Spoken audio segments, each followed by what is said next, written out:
convidando os senhores Josierton Cruz Bezerra, a doutora Márcia Bandini e o doutor Sebastião Geraldo de Oliveira, por favor, a ocuparem suas respectivas vagas.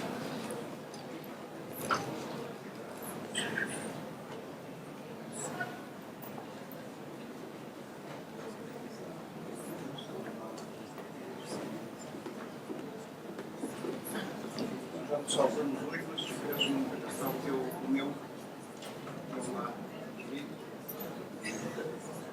Por favor,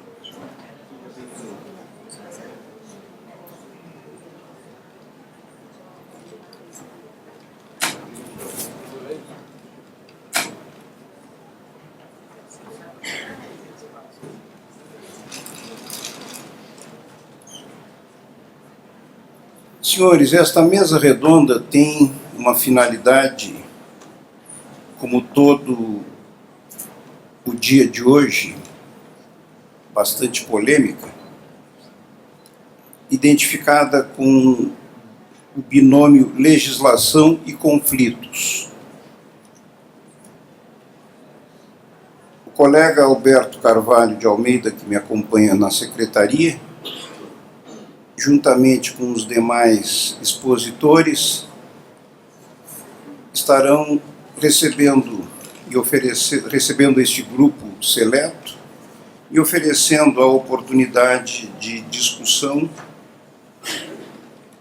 dos dois temas acentuadamente criteriosos, segundo a visão de cada um dos expositores.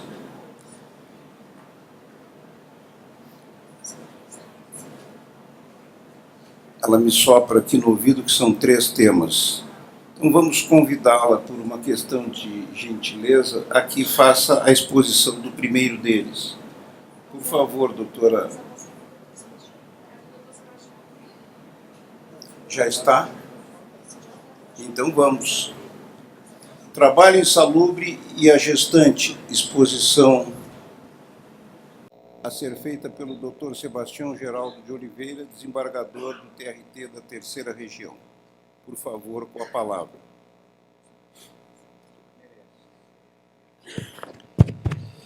Bom dia a todos, cumprimento a mesa e agradeço pelo gentil convite. É uma alegria estar aqui mais uma vez no CFM, para debater temas ligados à saúde do trabalhador, que vem acompanhando já de algum tempo. Depois que a Rosilane me passou o tema, e eu distraidamente aceitei, que fui verificar o pepino que ele é. Mas, com isso, já estava consolidado o convite e não pude declinar. De todo modo, também não gosto de fugir do desafio.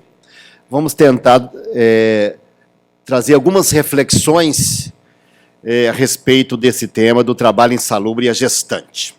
Vejamos, por que tudo isso gerou essa grande controvérsia? Porque agora, no mês de maio, a Lei 13.287 inseriu na CLT um novo dispositivo, o 394, a linha 394A, aliás, diz que a empregada gestante ou lactante será afastada. Então, aqui é um imperativo, não é poderá, de será, né?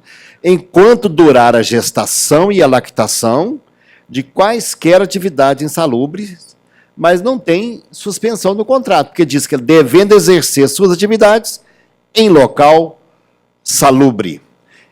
Então, eu tenho que interpretar essa regra no seu contexto. Eu não posso analisar o texto fora do contexto, que está inserindo na CLT o artigo 394A.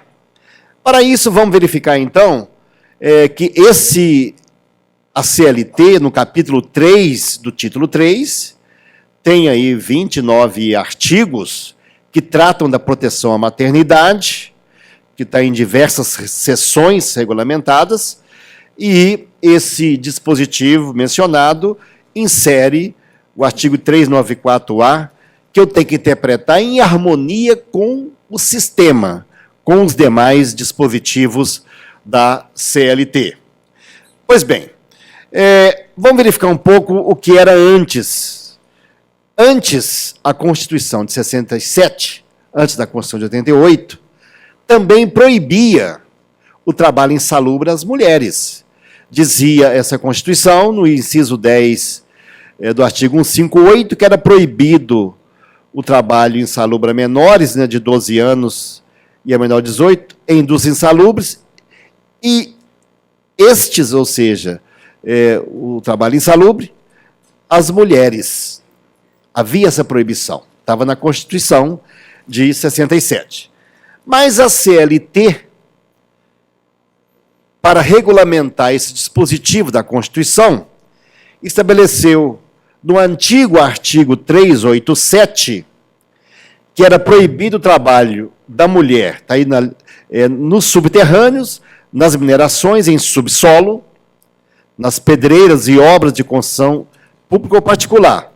E também colocou na linha B do antigo artigo 387, que nas atividades perigosas ou insalubres especificadas nos quadros, para este fim aprovados.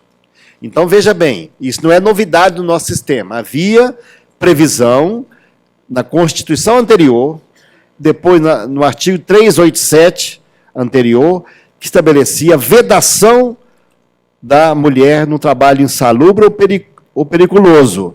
Mas dizia lá na linha B, para este fim aprovado, nos quadros para este fim aprovado. Na época, foi aprovado o decreto 21.417, de 32, e este decreto relacionou as atividades que as mulheres não poderiam exercer.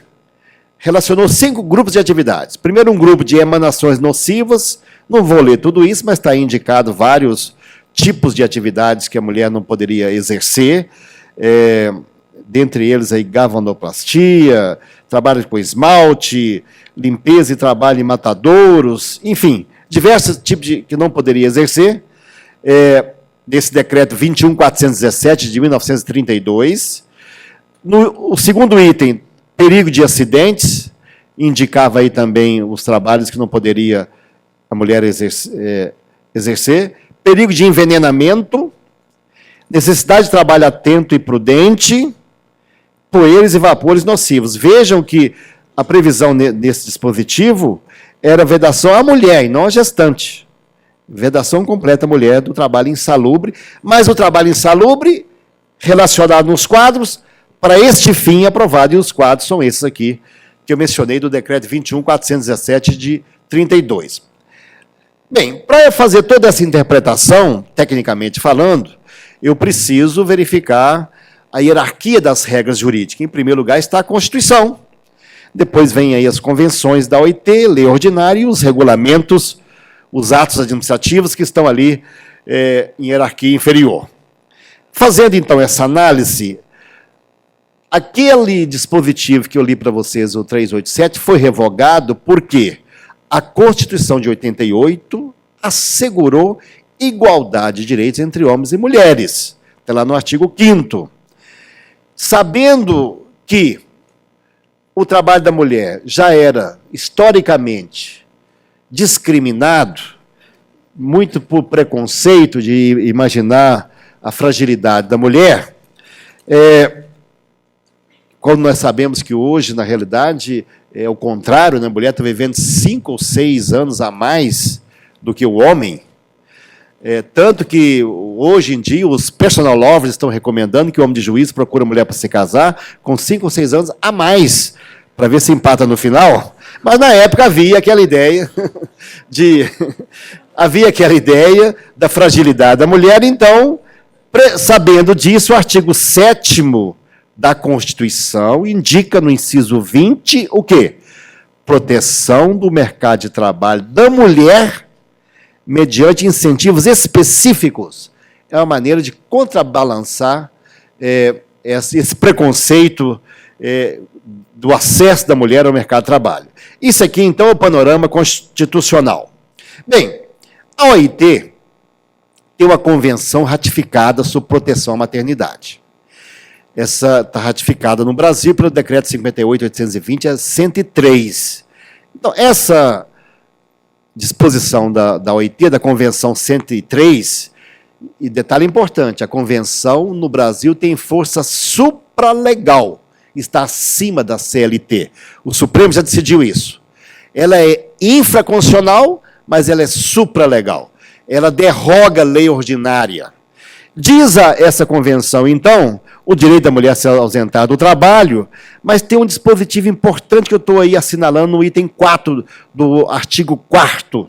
Diz o seguinte: as prestações em espécie e assistência médica serão concedidas quer nos moldes de um sistema de seguro obrigatório, quer mediante pagamento efetuado por fundos públicos.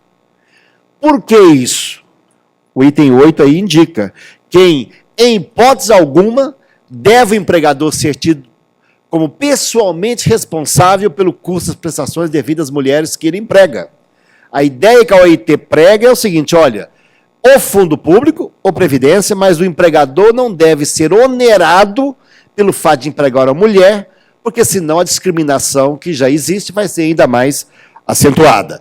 Essa convenção vigora no Brasil, é ratificada. Uma outra convenção mais atualizada, a número 183, que não foi ratificada ainda, mas já é o que predomina em nível internacional, clareou um pouco mais isso ainda. A anterior não foi revogada, essa aqui complementa. Também menciona o direito de afastamento da mulher no período da gestação e da amamentação, mas menciona também lá no artigo 6º, item 8, a fim de proteger a situação das mulheres no mercado de trabalho, essas prestações devem ser asseguradas através de um seguro social obrigatório de fundos públicos ou de um modo determinado pela legislação da prática nacional. E enfatiza: o empregador não deve ser considerado pessoalmente responsável pelo custo direto de qualquer prestação financeira pela natureza devida a uma mulher que a emprega, sem o seu consentimento expresso. Então, essa é a sinalização internacional que sinaliza sobre o tema. Bem, diante dessa norma, por exemplo, essa lei que saiu aí instituindo o programa de empresa cidadã, prorrogando ou facultando a prorrogação da licença maternidade e da licença paternidade, está aí no artigo 1º dessa lei de 2016, esse ano mesmo, ela possibilita, mas diz o seguinte: a empresa que quiser optar por isso, está no artigo 5º aí, a pessoa jurídica tributada com base no lucro real poderá deduzir do imposto devido, em cada período de apuração, o total da remuneração integral da empregada ou do empregado no período da licença maternidade ou da paternidade. Então, a rigor, a adesão é da empresa, mas ela deduz direto do imposto. Por isso que não pode deduzir como despesa operacional, senão não haveria um bis in idem, porque já deduz o total do imposto devido. Quem arca, então, na realidade, é o governo federal, exatamente na sintonia dessa ideia da OIT, que não deve ser o empregador pessoalmente responsável. Por isso que aquele próprio dispositivo da Constituição, que cria aí, no artigo 7º, o mercado de trabalho da mulher, mediante incentivos específicos, é uma decorrência aí dessa lei que criou a empresa cidadã. Pois bem, em nível federal já existia esse dispositivo há muito tempo, desde 1990. Parágrafo 1 do artigo 69. A servidora gestante ou lactante será afastada, enquanto durar a gestação ou lactação, das operações em locais previstos nesse artigo, exercendo suas atividades em local salubre e em serviço não penoso ou não perigoso. Para o servidor, ainda vai mais adiante. Serviço abrange insalubridade, penosidade e periculosidade. Mas a fiscalização nem sempre é eficiente, e fiscalizar o órgão público que vai pagar multa para si mesmo não tem sentido, né? Por isso que não é tanta efetividade. Seria como fazer uma transfusão do sangue de um braço para o outro. Não vai ter efeito prático. Agora, e seu servidor público federal? Ainda falando do sistema da CLT que trata do tema, já é garantido, no 392, parágrafo 4º, que durante a gravidez, a gestante tem direito à transferência de função quando as condições de saúde o exigirem, e ficando assegurado o direito de retomar a função anterior. Para mim, já era suficiente. Já essa garantia já está na CLT, o 392, parágrafo 4º, assegura ela transferência de função. Agora vem, então, essa inovação, O 394 da CLT diz que, mediante atestado médico, a mulher grávida é facultado romper o contrato de trabalho. Ela tem esse direito, nem precisa de o aviso prévio, ela tem essa autonomia que a lei autoriza. E agora introduzir o 394, que eu já li para vocês, está em vermelho. Interessante que no projeto aprovado no Congresso, foi enviado o parágrafo único. O que dizia o parágrafo único que foi vetado pela Presidente da República? Na época, Presidenta da República. Durante o afastamento temporário previsto no caput, fica assegurada à empregada gestante ou lactante o pagamento integral do salário que vinha percebendo, incluindo a insalubridade. Então, foi vetado, falou, olha, ela vai afastar sim, mas vai cessar o pagamento da insalubridade. Então, ela já vai ter uma redução de salário, mas que se estabelecesse dessa forma, ela ainda ficaria percebendo o adicional de insalubridade. Isso foi vetado, o parágrafo único não está em vigor. Pois bem, então, esse é o problema. Vamos verificar caminhos de solução. Eu tenho lido e acompanhado, especialmente depois que aceitei o convite, grande problema na área médica, em frigorífico e outras situações, porque tem muita mulher em idade fértil trabalhando e tem dificuldade de aproveitamento em outros setores. Quais são os caminhos para solucionar isso, que eu acho que a lei foi precipitada? Primeiro caminho, e o mais eficiente, é tentar uma mudança na lei. Por quê? A própria deputada Andréa Zito, que foi relatora, ela deu parecer contrário à aprovação do projeto de lei. E acho que não houve um debate suficientemente maduro, nem em sintonia com as normas internacionais para isso. Então, a possibilidade de fazer gestões junto ao parlamento para mudança ou adaptação, eu acho até que na atividade de insalubridade de grau máximo poderia prevalecer, mas de grau mínimo, situações aí mais complexas, não tem sentido. O trabalho, por exemplo, alguns médicos que comentaram, o Leandro, meu amigo de Minas, foi um que comentou, o trabalho exposto a frio não causa danos à gestação. Alguns tipos de atividade, imagina uma professora de um clube de natação, exposta à umidade, terá que se afastar da atividade e, às vezes, até o médico dela recomenda fazer hidroginástica, né? Não faz muito sentido. Então, são situações, acho que a lei que tentou proteger deveria ser, então, a proteção previdenciária, fundos públicos, e não custeando pelo empregador, especialmente quando não tem como adaptar. Então, a primeira solução seria tentar mudança legislativa, porque a lei, a meu ver, foi apressada sem maiores aprofundamentos. A segunda possibilidade seria arguir a inconstitucionalidade da lei, dessa lei. Quem pode arguir essa inconstitucionalidade? Pode propor essa DI várias entidades, está na própria Constituição. Aí no item 9, por exemplo, a Confederação Nacional de Saúde pode arguir, ou qualquer outra confederação sindical de âmbito nacional pode propor a ação direta de inconstitucionalidade. Mas alguém fala assim, mas qual o fundamento, qual o motivo que pode propor isso? Eu vou indicar. Primeiro que já há um precedente do próprio Supremo em caso bem parecido. Eu vou recordar vocês. Quando a emenda 20 de 98 estabeleceu que foi ampliado o salário maternidade para 120 dias, e foi estabelecido no artigo 14 que a Previdência pagaria o salário maternidade até um teto, na época de R$ 1.200 por mês. E aí ficou a dúvida, então o empregador vai pagar o restante?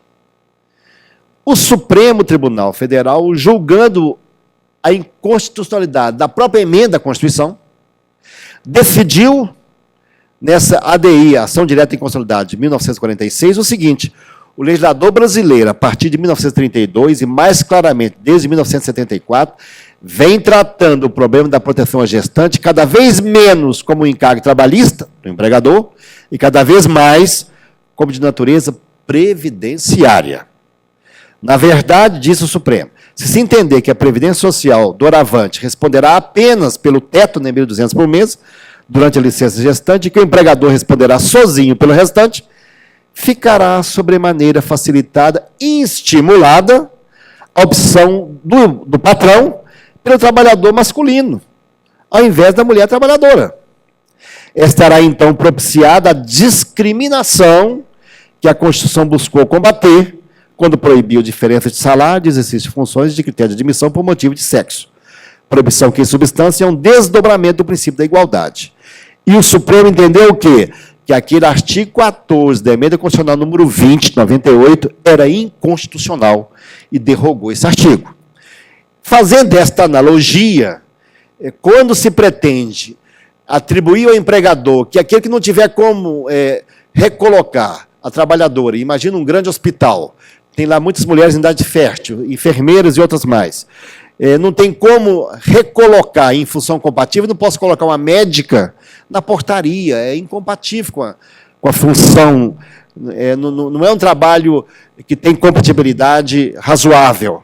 Então, ele vai acabar ficando em casa e está onerando o empregador e está estimulando a masculinização do trabalho e está estimulando a discriminação. E o Supremo, nesse caso aí, é um julgamento bastante semelhante que daria para buscar enquadramento. Ainda a respeito disso, um outro caminho de solução seria por intermédio de regulamentação do Ministério do Trabalho. Apesar de que a lei não determinou regulamentação, ainda está em vigor o artigo 388.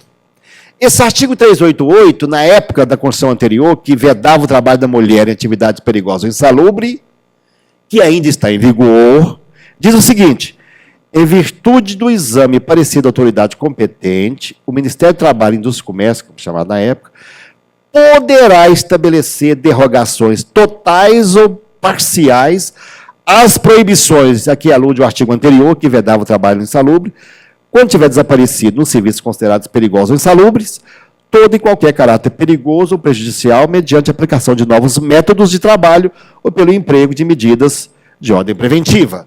Logo, ainda o Ministério do Trabalho, a meu ver, poderá derrogar parcialmente, com fundamento no artigo que delega a ele, a lei própria delega, como a lei delega para o Ministério do Trabalho as NRs, é por delegação, e o Supremo já julgou que essa delegação é válida, já tentaram derrubar o PCMSO várias vezes, e o Supremo diz que não, porque ele exerce aquilo numa atividade delegada, é a deslegalização de matéria técnica.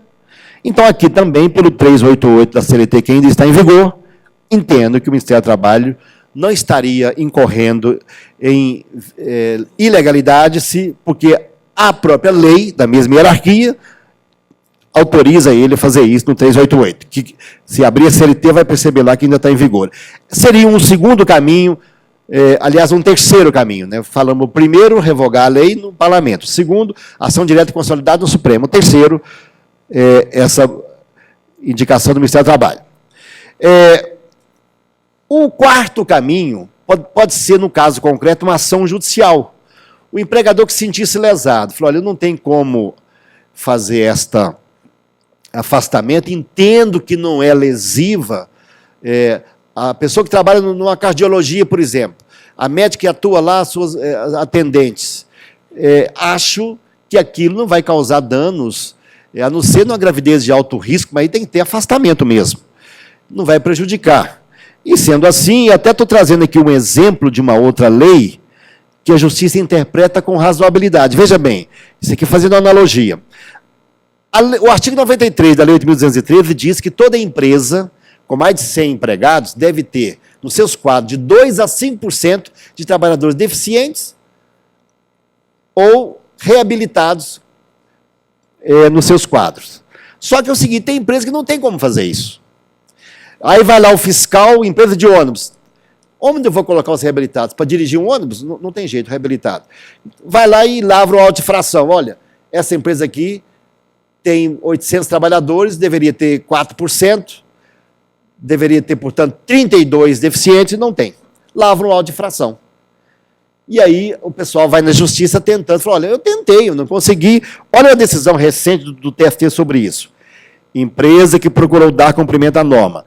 Não se pode penalizar a empresa que buscou, embora sem êxito, preencher a cota prevista na lei, enviando inclusive mensagem eletrônica ao Serviço de Recrutamento Pessoal de Chapecó, Santa Catarina e ofício ao INSS, oferecendo oportunidade de emprego. A aplicação do dispositivo da lei, né, não pode se distanciar do princípio da razoabilidade, notadamente quando demonstrada a dificuldade de se encontrar profissionais deficientes e habilitados para o preenchimento do cargo. Demonstrada a boa-fé da empresa e seus esforços em inserir deficiente físico em seu quadro, impõe-se a declaração de nulidade do auto de infração, recurso de revista conhecido e provido. Então, o juiz do Tribunal Regional lá de Santa Catarina, o Tribunal 12, tinha condenado, mantida a autuação do Ministério do Trabalho, o TST cancelou a autuação, falou, a empresa tentou, mas ela não conseguiu. Deficientes? 4 minutos? Bem, vamos em frente. Ainda a respeito... Agora, eu acho que tem que mobilizar os interessados, estou vendo aí, isso aí eu localizei na internet, a Confederação CNS e outros estão realizando reuniões e criando grupos de trabalho para isso. Eu quero falar rapidamente agora sobre a aplicação da lei nova. Nesses 4 minutos, eu acho que eu consigo falar. Então, são discussões, antes de solucionar, a lei está em vigor. O que fazer, então?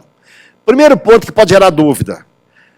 Diz o seguinte, a gestante terá direito a se afastar. Mas se afastar a partir de quando? Aliás, praticamente no primeiro mês ela vai ficar exposta.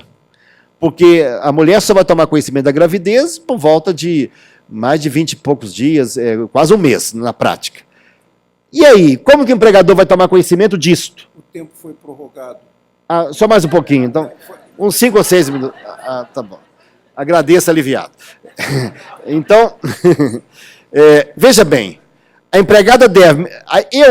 eu interpreto a lei dessa forma, fazendo uma analogia, analisando dentro do sistema jurídico que foi inserido o 394, o que diz o 392? A empregada deve, mediante atestado médico, notificar seu empregador do início do afastamento para licença maternidade. Então, para a questão da gestação, eu acho que ela deve notificar o patrão. Não é o patrão que vai sair atrás de cada uma perguntando, você está grávida? Qual foi sua última relação? Está atrasada a sua menstruação? Não tem sentido, né?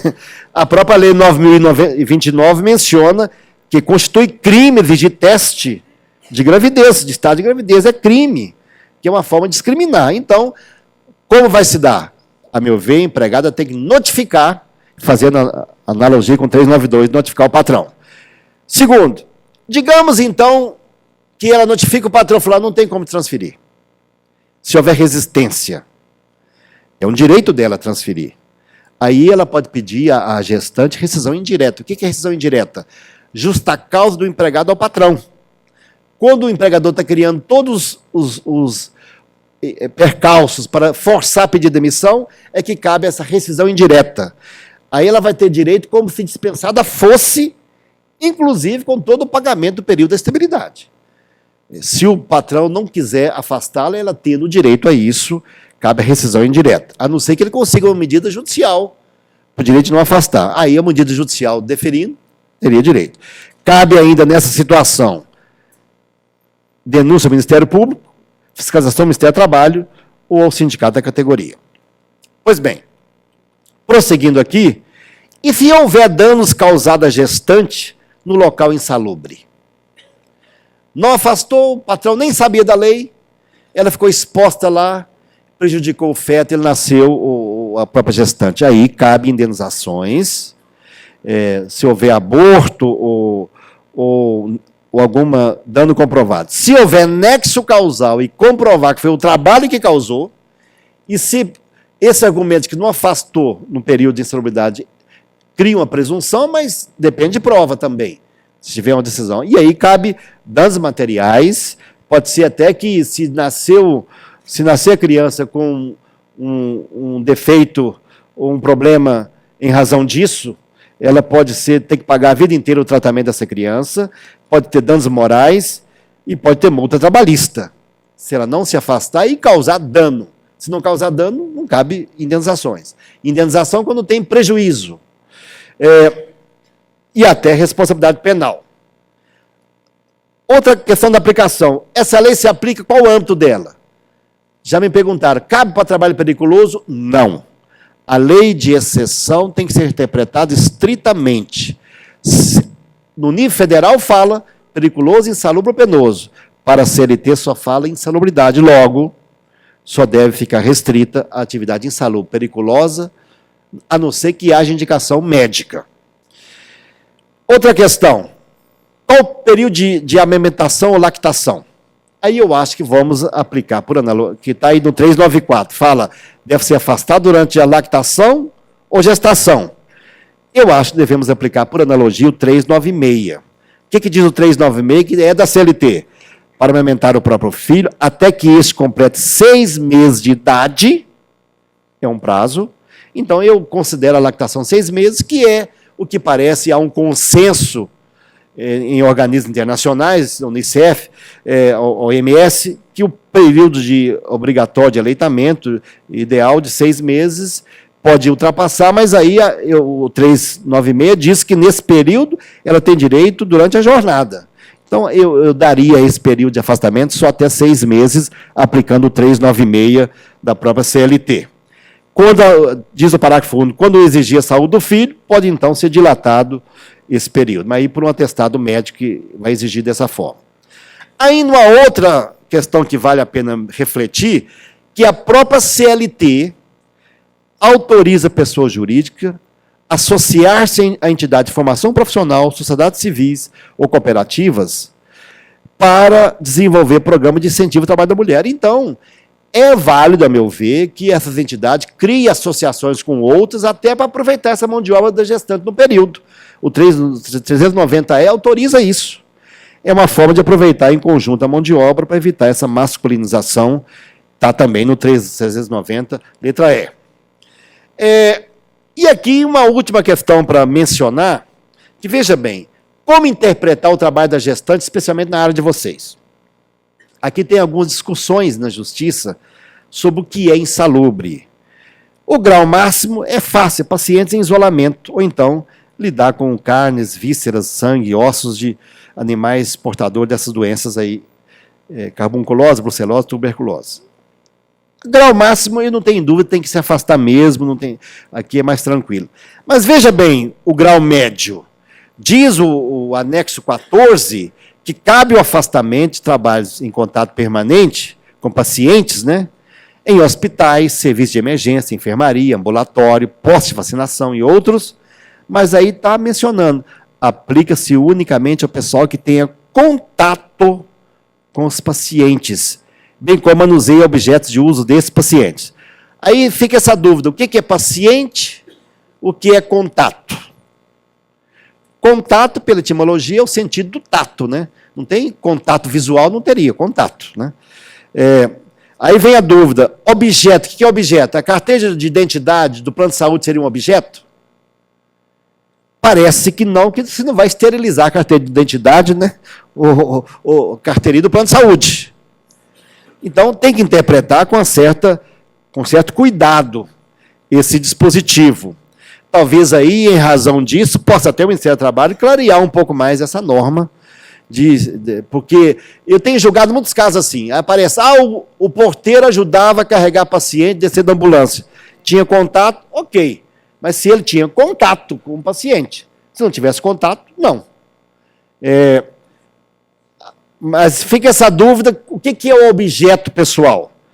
Aqui, também nos casos de laboratórios, laboratório de análise clínica, e diz aí, só o pessoal técnico. Então, se você vai no laboratório fazer o exame de sangue, a pessoa pega seu documento, essa pessoa não tem direito, só quem está lá na parte técnica, é o que está mencionando. Então, eu acho que talvez poderia clarear essa questão, e aí eu até trouxe aqui, para finalizar, um julgamento do TST, que diz o seguinte, aliás, uma súmula do Supremo Tribunal Federal, que tem muita gente que confunde isso, para efeito de insalubridade, a perícia judicial não dispensa enquadramento de atividade entre as que são insalubres, que há de competência do Ministério do Trabalho. Ou seja, insalubre não é aquilo que causa doença, não. Mas agora a literatura médica está dizendo que isso aqui pode ter contato dessa forma. Não, está na regra, vale o que está na norma. O Supremo tem súmula sobre isso. Então, tem muita discussão lá, e está exposto a cimento. Cimento causa insalubridade? Só na fase de grande exposição, mesmo assim, grau mínimo. O contato com a argamassa não dá insalubridade. Mesmo que tenha causa de doença de pele. Por quê? Porque não está na NR. O Supremo tem súmula a respeito disso. E aqui veja uma outra súmula do TST. Não basta, item 1 aí, não basta constatação da insalubridade por meio de laudo, para que o empregado tenha direito adicional. É necessário que ela esteja relacionada como insalubre no Ministério do Trabalho. Por quê? Senão iria virar um verdadeiro pandemônio. Cada médico, cada perito acharia que isso aqui causa dano à saúde.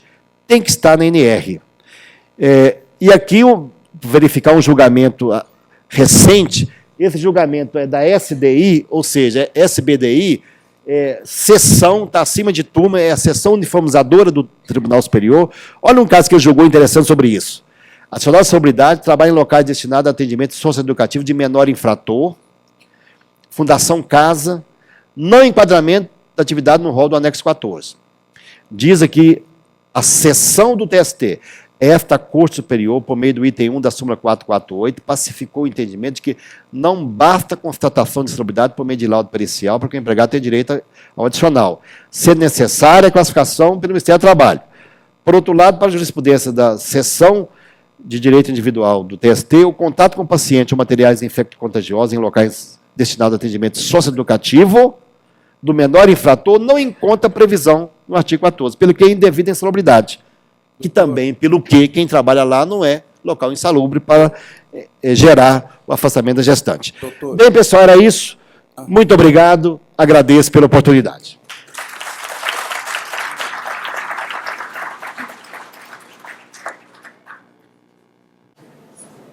Doutor Sebastião Salgado, doutor Sebastião Geraldo de Oliveira, não li o currículo no início, é desembargador do TRT da Terceira Região, mestre em Direito pela Universidade Federal de Minas Gerais, membro do Comitê Gestor Nacional do Programa de Trabalho Seguro e membro da Academia Brasileira de Direito do Trabalho, ao qual, com muita honra, passo o certificado. Muito obrigado.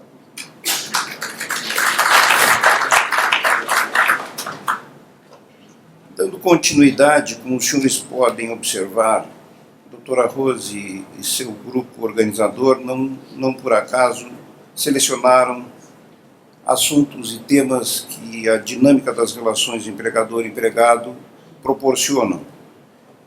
De um lado, entendido como conquistas e de outro lado como obrigações. Nós moramos num país, não é, doutora Rose, que temos 3 ministérios tratando da saúde do trabalhador: Ministério do Trabalho, Ministério da Previdência e Ministério da Saúde, visto que a medicina do trabalho é medicina preventiva. E em cima disso nos preocupa é que, em nome daquilo que outrora nós chamávamos de governabilidade, nós tínhamos aspectos divididos em diferentes, cada ministério pertencia a um partido político. E que, se observássemos o texto da legislação regulamentada de cada programa partidário, a saúde do trabalhador nem sempre era uma das prioridades. E que, neste contexto, nós terminamos no Ministério da Justiça resolvendo os problemas que os outros 3 não resolviam. Dr. Josierton Cruz Bezerra será o próximo palestrante, graduado em Medicina pela Universidade Federal do Rio Grande do Norte, especialista em ginecologia e obstetrícia, especialista em saúde do trabalhador, especialista em medicina do trabalho, coordenador de perícias ocupacionais da Diretoria de Saúde do Trabalhador do INSS. Por favor, com a palavra.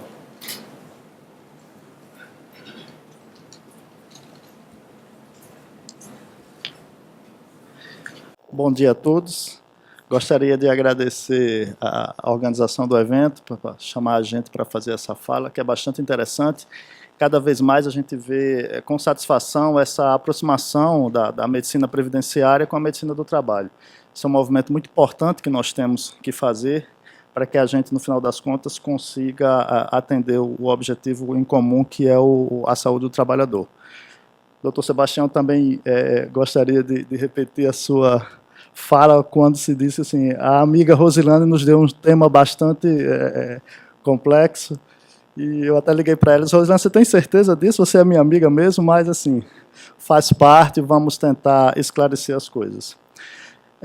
A fala para o decreto 8691, que foi publicado em março desse ano, e ele traz realmente algumas inovações, e a gente vai tentar colocar, de certa forma, o que o INSS está tratando a respeito desse tema, né? Esse decreto ele veio exclusivamente para fazer a alteração no decreto 3048. O decreto 3048, como vocês sabem, é o decreto que regulamenta a cobertura previdenciária para o trabalhador vinculado ao regime geral de previdência social, tá certo? Ele traz alterações, eu vou localizar vocês, dentro do decreto 3048, ele traz alterações específicas na subseção 5, que é a subseção que fala especificamente do afastamento temporário, ou seja, fala sobre o auxílio-doença.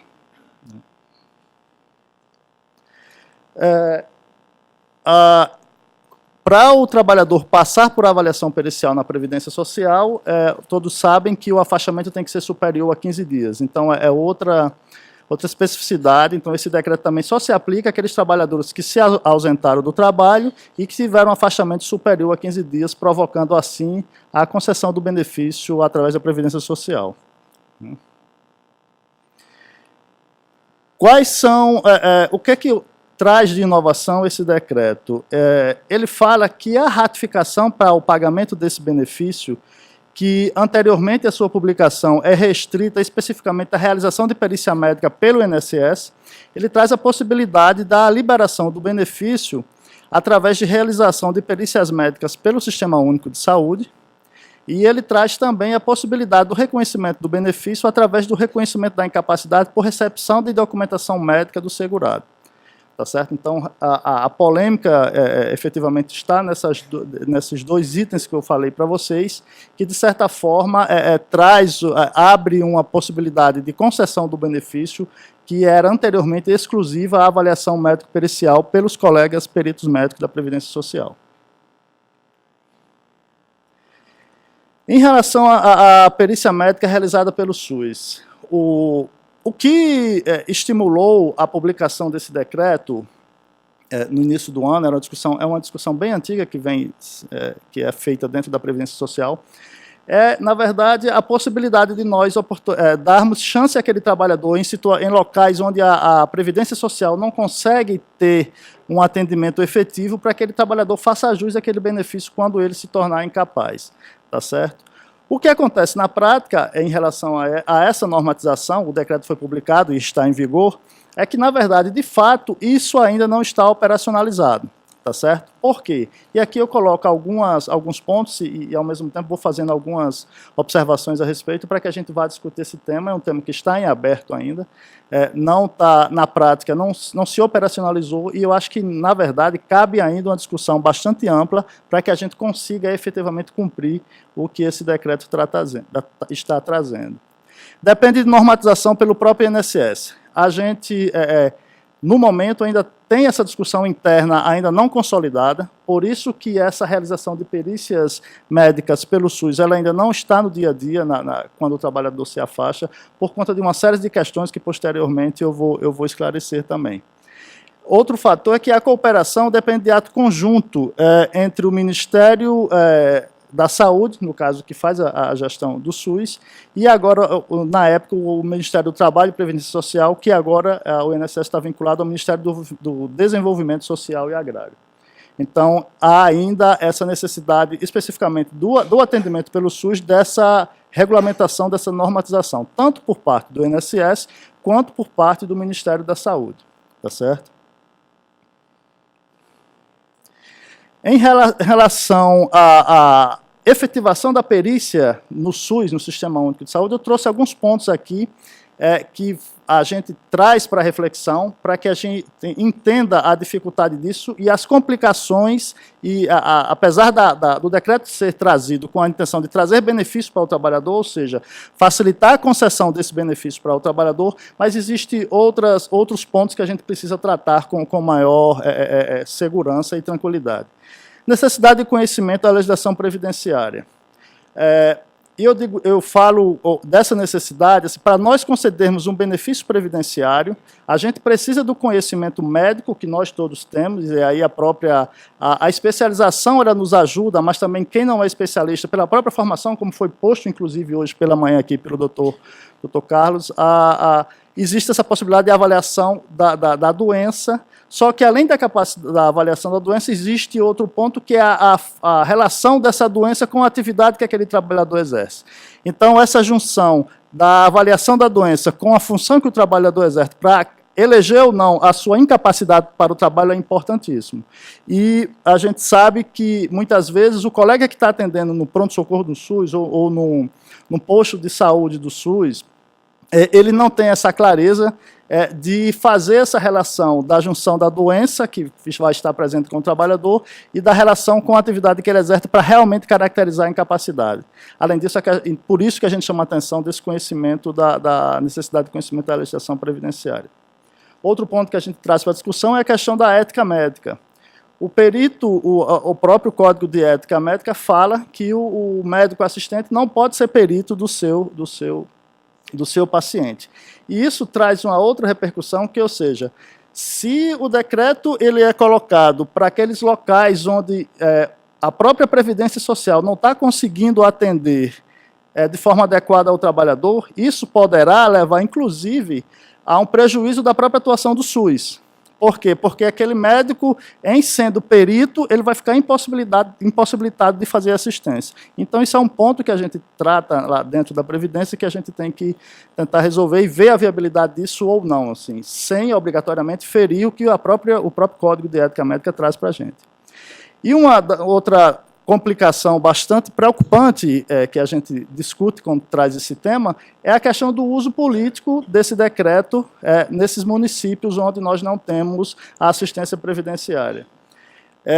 Existem possibilidades, e assim, eu posso inclusive externar isso. A gente já foi procurado por vários prefeitos de cidades pequenas do interior querendo fazer esse convênio, e a gente fica preocupado com essa utilização política. Tudo bem, você não vai ser o médico assistente e eu vou te contratar, eu, enquanto prefeito, te contratar para você ser o médico perito do SUS para que a gente faça essa avaliação da incapacidade. E a gente sabe que isso pode causar desdobramentos bastante perigosos, tanto para a questão da própria avaliação da incapacidade, como eu falei, mas como questão política de tornar isso um elo perigoso, tá certo? E além também da questão de você fazer a concessão de benefícios de forma graciosa, que possa, inclusive, prejudicar o trabalhador honesto, o trabalhador que contribui para o regime geral de previdência, que vai precisar desse fundo posteriormente. Isso é outra preocupação que a gente traz.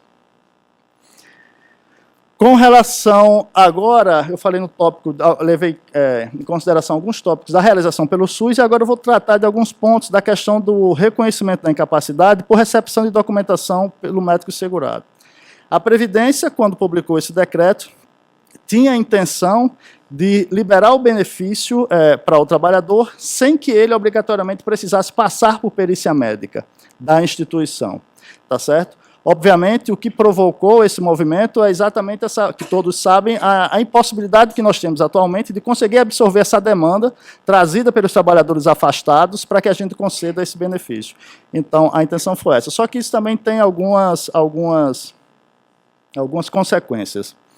Impossibilidade de atendimento pela Previdência antes do término do período de recuperação indicado pelo médico. Então, assim, a ideia seria, se eu me afastei do trabalho por 30 dias, eu obrigatoriamente teria que passar pela Previdência, eu vou fazer o agendamento de uma perícia médica no INSS, mas essa perícia só tem vaga para 90 dias.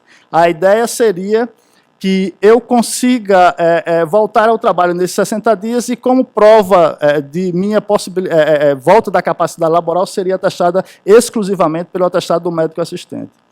a intenção de dar a possibilidade do trabalhador voltar por conta da nossa incapacidade de atendê-lo é uma ideia até plausível, mas isso traria também algumas consequências, como, por exemplo, a decisão divergente do médico do trabalho com o médico da Previdência Social.